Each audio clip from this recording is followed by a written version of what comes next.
don't make tafsir of Quran or Hadith and the words of awliya Allah, they are nothing but the words of Quran and the words of the Holy Prophet ﷺ. In fact,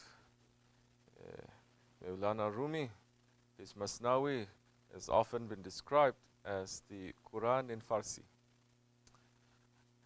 But because you're asking us, this is not a tafsir. You're asking us, what does it mean for us? We're going to say this. Now, I'm saying now, I don't have the full answer, and I don't have to. Because we are not shaykh, we are not scholars. We're here just to say a couple of words to see what Shaykh Effendi is sending to our hearts. How are you going to now Amri bil Ma'ruf, Nahi anil Munkar, to encourage the good and to forbid the evil? That is a command from Allah subhanahu wa ta'ala. But Mawlana Rumi is saying, with the fault of others, be like the night. Meaning you cover their faults. You don't open their faults. Now, when it comes to that ayat now, it is applying specifically to people who have power, not to individuals. And people who have power, when there is a system of Islam, and you are seeing that there are good things and there are bad things openly, and people are going the good direction or they're going into the wrong direction openly, and those who have the authority and those who have power, in the time of the Khilafat, they have the power now to enjoin the good, to encourage the good, and to forbid the evil. Now this becomes a law. They can set a law.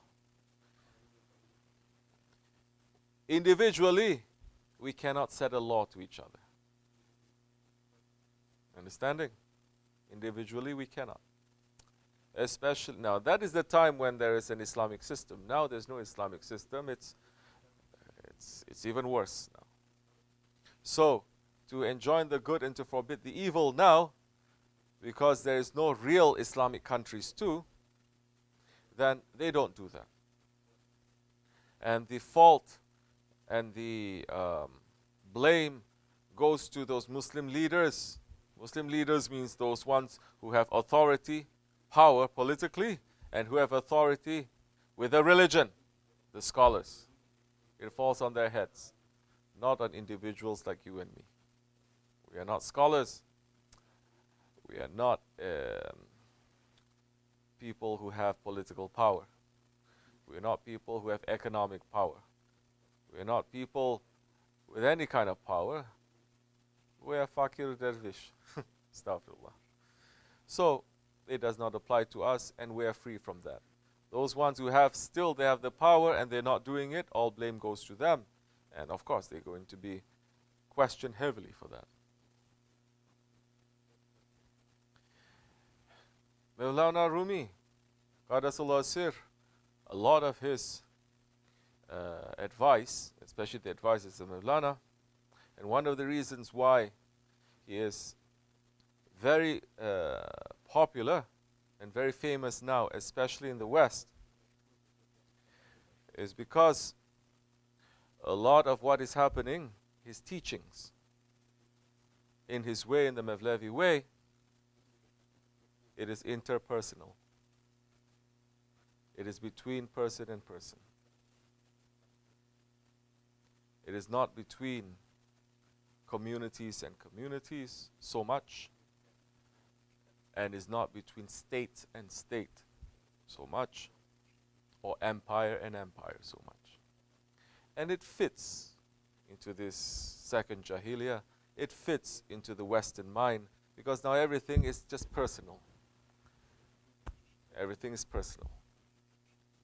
And when Mawlana Rumi is meaning that, He's meaning it personally. Now, because if you see something wrong that is happening, it depends on which situation you are in.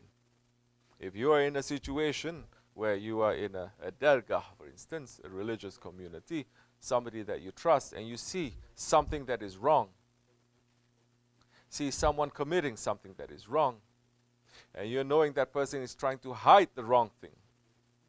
He knows it is wrong and is trying to hide it, and Allah make you to see it.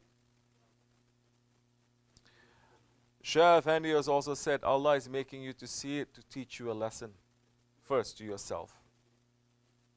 Then for you to sit somewhere and to pray for that person.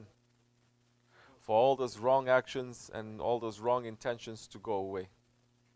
Now it is not your responsibility to open that and to put that person to shame or to bring a confusion. This is personal.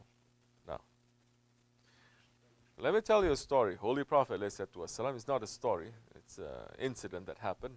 One man came to the Holy Prophet ﷺ and saying, Ya Rasulullah, I committed adultery. In front of everyone.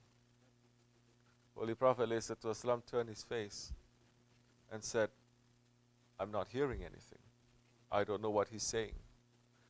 The man went to the left and said, I committed adultery. The Prophet turned to the right and said, I didn't hear anything. What is he doing? Holy Prophet is covering. Holy Prophet is covering. He's not opening it up. He's saying, I'm not understanding. I don't know. The man moved to the right and kept on insisting. When he insisted for the third time, Holy Prophet ﷺ is saying, now take him and stone him. Punish him. When it comes to others' faults, be like the night. When it comes to others' faults, when you see people that are doing wrong actions, first look to yourself. You are seeing it because you have it. And you're seeing it and you have that opportunity now to change yourself. Allah open it up for you. Be busy with that. If you don't have the authority, if you don't have the permission, if you don't have the knowledge to teach that one or to correct that one, don't. Don't interfere. Do not interfere. If that one is following a teacher, following a guide, following a sheikh, you don't interfere. The sheikh knows. If it weighs so heavy on you, go to the sheikh and say, someone I saw is doing this, what should I do? If that sheikh is a real sheikh is going to say, don't worry about it. Just be quiet. Now this is one of the adab of tariqat that we have to hold on strongly. Inshallah Rahman. That time we'll be able to balance so many things in this life and understand also then that time that yes, once you start covering people's faults, once you are taking those faults as your own faults and correcting yourself, then you'll be able to get along better with people. This world is going to be peaceful then that time. Because now, when you are covering others people's fault, what Mevlana Rumi is also saying there is what Holy Prophet ﷺ is saying. When you see something wrong, when you suspect something wrong, when you see something wrong in your brother, first make 70 excuses for that man, for that person.